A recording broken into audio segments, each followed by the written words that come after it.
तो चलिए स्टार्ट करते हैं आज का अपना सेशन। देखिए, in an exam if 7 marks given for right answer, right answer के लिए कितना मिलता है 7 marks, and 4 marks deducted for wrong answer. अगर रॉन्ग आंसर हो जाता है तो आपको 4 नंबर की आपका कटौती हो जाती है। And total marks given by a student is 263। किसी स्टूडेंट को टोटल 263 मार्क्स दिए गए हैं। Then how many right answer given by student, वो स्टूडेंट टोटल कितना राइट आंसर मतलब वो दिया है, यहाँ आपको ये फाइंड करना है। इफ़ द टोटल अटेम्प्ट, वो टोटल जो अटेम्प्ट है, टोटल वो अटेम्प्ट कितना किया है 58, टोटल ये कितना किया 58। तो देखिए, अगर यहाँ से अगर हम बात अगर किया जाए, अगर टोटल अगर 58 अटेम्प्ट है, अगर एक क्वेश्चन राइट का 7 नंबर मिलते हैं तो उसको नंबर कितना मिलना चाहिए था। देखिए, अगर 58 क्वेश्चन आप बना के आए एग्जाम में और आपको अगर इनके सारा सही हो जाता है और एक क्वेश्चन का 7 नंबर है तो आपको टोटल कितना नंबर मिल गया 58 × 7। ये आपको कितना टोटल ये मिला, कितना आप इसे मल्टीप्लाई कीजिए तो कितना हो जाएगा हाथ में 540 मीन्स आपको 406 नंबर आपको मिलने चाहिए थे, लेकिन आपको मिला कितना 263। तो आपको जो इतना जो डिफरेंस हो गया वो कैसे हो गया, ये आपने जो गलत क्वेश्चन किया इसी के कारण डिफरेंस हो गया। तो देखिए, आपको तो ये मिलना था इतना, लेकिन मिला कितना 263, और जो नहीं मिला उसको हमको निकालना है। तो टोटल आपको इतना मिलना चाहिए था लेकिन मिला इतना। तो ये दोनों आपको आप माइनस कीजिएगा, इसको सब्सट्रैक्ट कीजिएगा तो कितना हो गया 143। मीन्स आपको 143 मार्क्स आपको नहीं मिले। आपने कैलकुलेट तो किया था अपने अनुसार 406, पर मिले नहीं 143। क्यों नहीं मिले, क्योंकि आपका क्वेश्चन हो गया गलत। तो देखिए, यहाँ आप ऐसा मानिए कि आप अगर बैंक का पेपर देते हो तो आपका एक क्वेश्चन गलत होता है तो 1 नंबर उसका माइनस हो गया, और जो पेनल्टी रहता है 0.25, तो आपको कुल मिला के 1 और प्लस 0.25 मतलब 1 प्लस 0.25, आपका दोनों मिला के आपको जितना आप नंबर लाए उसका 1.25 आपको माइनस हो जाता है। ये आपको पेनल्टी होता है। तो मीन्स हम एक कह सकते हैं कि अगर आप 1.25 नंबर आपको माइनस हुआ तो आपका एक क्वेश्चन आपका वहाँ गलत होगा। ठीक है, तो हम इसी के बेसिस पर यहीं पर इसी को हम देखते हुए हम यहाँ पर समझते हैं। देखिए, एक राइट क्वेश्चन का 7 नंबर मिला, एक रॉन्ग क्वेश्चन का 4 नंबर। ठीक है, तो देखिए अगर वो क्वेश्चन गलत होता है, अगर वो क्वेश्चन गलत हुआ तो ये टोटल कितना उसको नुकसान हो गया 7। तो उसका जो सही होना चाहिए था उसके कारण आपको वो नुकसान हो गया, अब प्लस और नुकसान जो पेनल्टी के रूप में रॉन्ग का था वो कितना था 4 था। तो टोटल आपको 11 का नुकसान हो गया एक क्वेश्चन में। सिर्फ एक क्वेश्चन आपका गलत हुआ तो आपको 11 का नुकसान कर गया। तो टोटल यहाँ आपको कितना आप रॉन्ग क्वेश्चन किए हैं ये आपको निकाल लेते हैं। अगर आप टोटल रॉन्ग क्वेश्चन निकाल लेते हैं और टोटल में से आप रॉन्ग क्वेश्चन को घटा देते हैं तो आपको राइट क्वेश्चन का अटेम्प्ट आपको यहाँ पता चल जाएगा।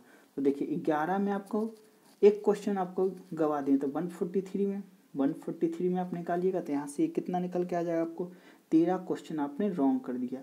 13 आपने रॉन्ग कर दिया, टोटल 58 था। तो आपने जो राइट आंसर है आपका कितना बचा 58 में से आप 13 माइनस कर दीजिए तो ये आपको कितना बचेगा, ये कितना हो जाएगा 5 और ये कितना हो जाएगा 4।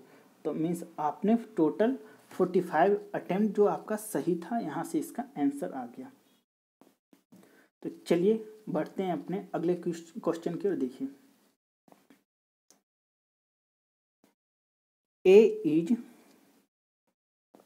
1.5 times more efficient then A। तो देखिए, आप इस चीज़ को यहाँ ध्यान से समझिए। A B इफिशियंट है, इफिशियंट मतलब होता है कि उसकी इफिशियंसी की यहाँ बात कर रहा है, मतलब उसकी क्षमता की बात कर रहा है, टाइम की यहाँ बात नहीं कर रहा है, उसकी वहाँ की क्षमता की बात हो रही है कि एक दिन में वो कितना बनाता है। तो A है 1.5 टाइम्स मोर देन B। अगर हम B को 1 मानते हैं, 1 बनाता है तो A कितना बनाएगा, देखिए एक तो ये पहले का है, इससे कितना है 1.5 टाइम्स मोर, मीन्स तो ये कितना हो जाएगा टोटल, ये कितना हो जाएगा 2.5। देखिए 2.5 हो गया। ए बी एक दिन में कितना बनाएगा एक, तो एक दिन में कितना बनाएगा 2.4। And C is 2 times of efficient of A. तो देखिए सी का क्या है दुगना है, 2 ऑफ ए। तो ए एक दिन में अगर 2.5 बनाएगा तो सी एक दिन में कितना बना जाएगा 5 बना देगा। ये यहाँ हो गया। अब आगे बढ़ते हैं, ए एंड बी दोनों मिलकर 7 and 1/2 डेज में कंप्लीट कर लेते। तो देखिए यहाँ आपको टाइम एंड वर्क में सबसे ज़्यादा ज़रूरत है टोटल वर्क निकालना। आप ये कैसे निकालेंगे इस बात को समझिए। देखिए यहाँ क्या आपको लाइन में गिवन है कि ए और बी दोनों मिलकर इतना दिन में कंप्लीट द वर्क, इस काम को कंप्लीट कर लेते हैं, इस काम को कंप्लीट कर लेते हैं। तो यहाँ से आपको टोटल वर्क आप निकालिएगा। तो देखिए कैसे ए और बी, देखिए ए और बी दोनों मिलकर एक दिन में कितना करेंगे 2.5 और 1 कितना हो गया 3.5। ये 3.5 एक दिन में ये कर रहे हैं और ये कितना दिन करेंगे तो काम कंप्लीट हो जाएगा 7 and 1/2। आप इसे सिंप्लीफाई कीजिएगा तो कितना आ जाएगा 15/2। तो और इसे आप सिंप्लीफाई कीजिएगा तो यहाँ से आपको टोटल वर्क निकल के आ जाएगा 105/4। मीन्स तो ये क्या हो गया, ये टोटल वर्क यहाँ से निकल के आ गया है। अब आपको यहाँ फाइंड आउट करना है कि ये जो टोटल वर्क है, पहले तो ए और बी मिलके किए हैं, अब यहाँ आपको फाइंड आउट करना है कि बी और सी मिलके इसी काम को कितने दिन में फिनिश करेंगे। तो टोटल देखिए आपको वर्क कितना 105/4 और बी और सी मिलके देखिए एक दिन में कितना करेंगे बी और सी एक दिन में 5, बी एक दिन में 1, तो 5 1 6, तो टोटल 6 एक दिन में ये कर रहे हैं, 6 एक दिन में कर रहे हैं। तो टोटल हमको कितना करवाना है 105/4। ये टोटल ये कितने दिन में करेंगे 1/6 × 105/4। तो यहाँ से आपको यहाँ से सिंप्लीफाई कीजिएगा तो यहाँ से कितना आ जाएगा 4, 3/8 डेज में यहाँ से ये काम को कंप्लीट कर लेंगे। ये आपका ऑप्शन नंबर रहा यहाँ क्या ई, नन ऑफ दीज। तो चलिए बढ़ते हैं अगले क्वेश्चन की ओर। देखिए इन अ सिटी 68% पॉपुलेशन लिटरेट है। कोई एक सिटी है, सपोज टोटल हम पॉपुलेशन, जो टोटल पॉपुलेशन कितना है 100 है, 100 में जो लिटरेट कितना है, ये लिटरेट है, इधर क्या है इलिटरेट है, इलिटरेट है। ये पढ़े लिखे हैं, पढ़े लिखे कितने हैं 68% है, ये कितना है 68% है। और जो अनपढ़ है, जो पढ़े लिखे नहीं है, इलिटरेट है, वो कितना है देखिए अब टोटल 100 है, 100 में से आप 68 माइनस कर दीजिए तो कितना हो जाएगा, अनपढ़ कितना बचेंगे 32 बचे हैं। तो देखिए ये क्या था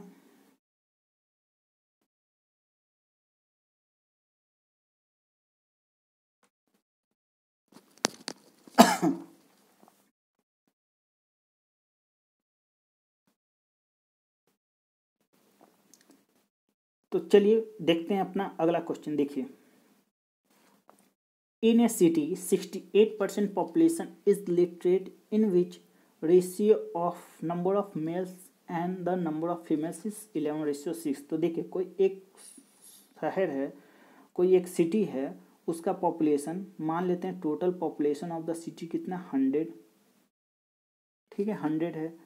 अब क्या है कि इसमें लिटरेट भी अलग करना है आपको, इलिटरेट भी अलग करना है आपको, पढ़ा लिखा भी अलग करना है। ये क्या है पढ़ा लिखा और ये क्या है अनपढ़। तो ये पढ़ा लिखा कितना 68%, तो 100 का आप 68% निकालिएगा तो ये कितना आ जाएगा 68। और जो 32% है वो क्या है अनपढ़ है, इलिटरेट है। तो आप 100 का 32, अगर 100 में आप 68 माइनस कर दीजिएगा तो कितना हो जाएगा, जो रिमेनिंग बचा इलिटरेट हो जाएगा वो कितना हो जाएगा 32। अब इस लिटरेट में यहाँ क्या है ratio of number of male and female, male और फीमेल का क्या रेशियो है 11:6। तो देखिए 11:6 में इसको आपको डिवीजन करना है।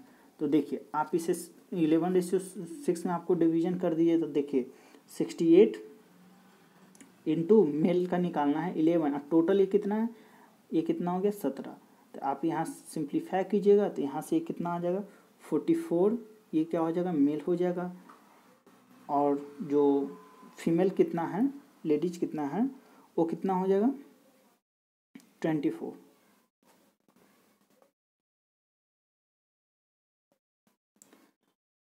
फिर आगे बढ़ते हैं। And the number of illiterate, अनपढ़ मेल एंड फीमेल का जो है रेशियो यहाँ अनपढ़ में भी दिया है, वो कितना है, जो मेल और फीमेल का कितना है 3:1 है। तो देखिए आप इसी तरह यहाँ भी निकाल सकते हैं। तो टोटल ये कितना है 4 है, 4 को आप 32 इंटू मेल का निकालें 3/4, तो ये कितना हो जाएगा, ये 24 हो जाएगा, और ये कितना हो जाएगा 8 मीन्स। तो देखिए टोटल पॉपुलेशन 100 है, उसमें से इलिटरेट कितने हैं 68, इलिटरेट कितने हैं 32 है, और 68 लिटरेट में हमारे मेल हैं वो 44 हैं, फीमेल 24 हैं। इसी तरह आपको यहाँ इलिटरेट में भी मेल और फीमेल का है 24 और 8 यहाँ आपको यहाँ से फाइंड आउट, मतलब यहाँ से हम डेटा को निकाल के लाए हैं। तो यहाँ आपको क्या बताना है कि ratio of illiterate female to the illiterate female, एक पढ़ी हुई और लेडीज फीमेल और अनपढ़ फीमेल का यहाँ आपको रेशियो बताना है। तो देखिए पढ़ी लिखी कितना है 24 और अनपढ़ कितना 8, तो यहाँ से आप सिंप्लीफाई कीजिएगा तो ये कितना आ जाएगा 3:1, यहाँ से आंसर निकल के आ जाएगा ऑप्शन नंबर ए रहा सी, ये ऑप्शन रहा सी। तो चलिए बढ़ते हैं अपने अगले क्वेश्चन की ओर। देखिए a man invest 50% of his monthly income in LIC। तो यहाँ पर हम मान लेते हैं कि किसी मैन का टोटल इनकम 100 है, ठीक है, मान लेते हैं, हमें लेट है, मान लेते हैं 100 है। अब ये 100 में से क्या होता है कि ये LIC में इसका 15% निकालेगा, तो 15 ये क्या होता है LIC में इन्वेस्ट कर दिया। अब जो रिमेनिंग ये कितना बचा 85।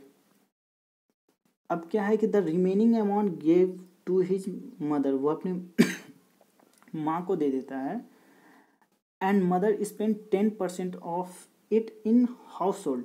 देखिए मदर क्या करती है कि इसका 10%, 85 का 10% वो हाउस होल्ड में खर्च कर देती है, एंड द सी सेव, जो फिर वो जितना जो 90% बचा वो बचा लेती हैं, वो खर्च नहीं करती हैं। तो देखिए आप 85 का 10% निकालिए तो 8.5 ये क्या हो गया एक्सपेंड कर दिए, तो क्या कर दिए एक्सपेंड कर दी। अब ये क्या ये सेव कितना की है, अब देखिए 85 में से आप 8.5 माइनस कर दिए तो 76.5 ये क्या हो गया सेव हो गया। ये सेव आपको कितने के बराबर यहाँ गिवन है 76.5, जो सेविंग जो उसके मदर के द्वारा की गई थी यहाँ कितने के बराबर गिवन है 30,600। तो यहाँ आपको क्या फाइंड आउट करना, find the monthly salary of man. तो आपको 100 में आपको वैल्यू निकालना है। तो देखिए 76.5 आपका इतना है, तो आप यहाँ से आप 100 में आप वैल्यू आप निकालिएगा, यहाँ से कितना आ जाएगा 40,000 यहाँ से निकल के आ जाएगा इसका answer, means option number D. तो चलिए देखते हैं अपना अगला क्वेश्चन। देखिए sum of the speed of boat in upstream and downstream is 36 kilometre per hour. तो देखिए सम है मतलब speed of boat, upstream में क्या होता है B-C प्लस डाउन स्ट्रीम में क्या होता है B-C, ये दोनों का B + C दोनों का सम कितना है 36 है। तो यहाँ से आप सिंप्लीफाई कीजिएगा तो CC + C - C cancel out हो जाएगा, तो यहाँ 2B बचेगा, तो यहाँ B आपको निकल के आ जाएगा 18 आपको ये क्या निकल के आ गया है स्पीड ऑफ बोट, ये क्या हो गया नाव की चाल यहाँ से निकल के आ गया है। The speed of stream is 3 means current, मतलब जो धारा की चाल है यहाँ क्या है 3 किलोमीटर पर आवर यहाँ है। तो find the time taken to cover 52.5 kilometre up stream.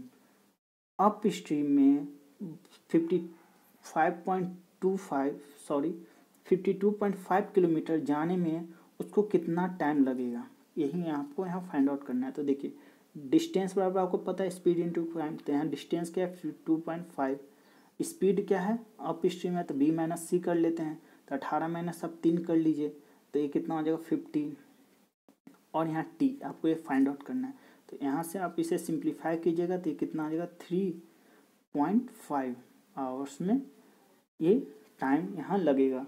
Option number A C answer इसका आ गया। चलिए देखते हैं अपना अगला क्वेश्चन। देखिए, इन ए क्लास 40 स्टूडेंट है, कोई क्लास में 40 स्टूडेंट है और number of boys is 4 more than the number of girls. तो देखिए, अगर टोटल स्टूडेंट 40 है और बॉयज क्या है 4 ज़्यादा है गर्ल्स के कंपेयर में, तो देखिए अगर हम गर्ल्स को अगर हम x मानते हैं तो बॉयज को क्या हो जाएगा x + 4, 4 ज़्यादा हैं, तो ये दोनों बॉयज और गर्ल्स दोनों को हम मिलाते हैं तो क्या बनते हैं स्टूडेंट हो जाते हैं। तो इसी तरह दोनों का सम इज इक्वल टू 40 हो जाएगा, x गर्ल्स का प्लस x प्लस बॉयज, ये क्या हो जाएगा ये दोनों का हो गया बॉयज और गर्ल्स का सम, वो कितने के स्टूडेंट के बराबर हो जाएंगे। तो यहाँ से आपको x का वैल्यू निकल के आ जाएगा 18 आ जाएगा। अब 18 आप इसमें पुट किया तो गर्ल्स कितना हो जाएगा 18 और बॉयज कितने हो जाएंगे 22। The average weight of the entire class, entire class मतलब स्टूडेंट, टोटल 40 स्टूडेंट का, टोटल 40 स्टूडेंट का आपका एवरेज आपको कितना है 48.4 kg। If the average weight of girls, और यहाँ आपको गर्ल्स का भी सेपरेट दिया 44 kg, तो यहाँ आपको फाइंड आउट करना है कि average weight of the boys, पूरे बॉयज का एवरेज वेट क्या होगा। तो देखिए 40 टोटल स्टूडेंट है इनटू ये टोटल जो इंटायर क्लास का स्टूडेंट का कितना है वेट कितना है average weight 48.4 is equal to, देखिए बॉयज का है तो बॉयज का हम टी मान लेते हैं, उसका वेट टी होगा इनटू टोटल बॉयज कितने हैं 22 प्लस गर्ल्स कितनी है टोटल 18 और गर्ल्स का वेट कितने हैं, देखिए गर्ल्स का वेट यहाँ 44 यहाँ है, तो यहाँ से आप इसे सिंप्लीफाई कीजिएगा तो यहाँ से आपको टी का वैल्यू जो कि एवरेज वेट ऑफ बॉयज़ है वो कितना निकल के आ जाएगा, टी बराबर कितना आ जाएगा 52 kg। मीन्स यहाँ से ये ऑप्शन नंबर सी इसका आ गया।